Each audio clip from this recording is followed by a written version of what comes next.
Sosok Wahyu gantikan mempelai pria di nikahan sepupu. Awalnya datang sebagai penerima tamu.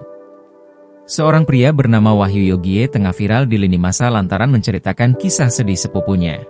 Lewat video di akun TikToknya @WahyuYogie, nampak ia berpakaian rapi bak pengantin pria bersanding dengan pengantin wanita di acara pernikahan. Raut wajah Wahyu Yogie terlihat bahagia, begitu juga dengan sang mempelai wanita. Namun rupanya, Wahyu bukanlah pengantin pria yang sesungguhnya. Wahyu hanya berpura-pura menjadi pengantin pria di pernikahan sepupunya, yakni sang mempelai wanita. Diakui Wahyu, ia terpaksa mengenakan busana pengantin pria agar prosesi pernikahan sepupunya bernama Yayang bisa berjalan lancar.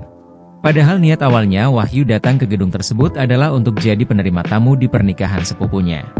Dari rumah niat jadi terima tamu, keluar lift suruh ganti baju jadi pengganti mempelai pria, ungkap Wahyu dalam postingannya di TikTok, Senin, 31 Desember 2024. Pura-pura jadi pengantin pria, Wahyu kemudian mengungkapkan alasannya.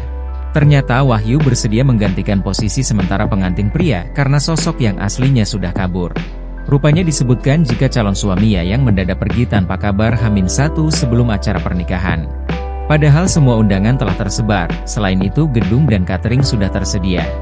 Alhasil supaya acara pernikahan tetap berjalan, Yayang dan keluarga bersiasat dengan memakai pemeran pengganti pengantin pria yakni Wahyu.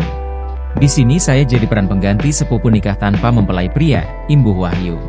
Adapun alasan calon suami Yayang kabur menjelang pernikahan rupanya mengejutkan. Diungkap Wahyu, calon suami Yayang tiba-tiba pergi karena ketahuan sudah menghamili wanita lain. Mempelai pria kabur karena menghamili orang, pungkas Wahyu. Ternyata, sebulan sebelum acara pernikahan, Yayang sempat membagikan momen persiapan melepas masa lajang dengan sang pujaan hati.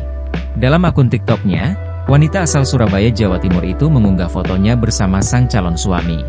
Melengkapi postingannya itu, Yayang menuliskan doa baik untuk hubungannya. Yayang berharap ia dan sang kekasih bisa segera menikah. Yayang juga berdoa agar diberikan rezeki berlimpah dan anak-anak yang baik usai menikah. Namun sayang, rencana dan angan-angan indah Yayang hancur berantakan menjelang pernikahannya. Sebab sang calon suami mendadak kabur dengan wanita lain. Nasib miris yang menimpa Yayang sontak menuai simpati dari publik. Netizen di media sosial ramai-ramai menyemangati Yayang. Download Tribun X sekarang, menghadirkan lokal menjadi Indonesia.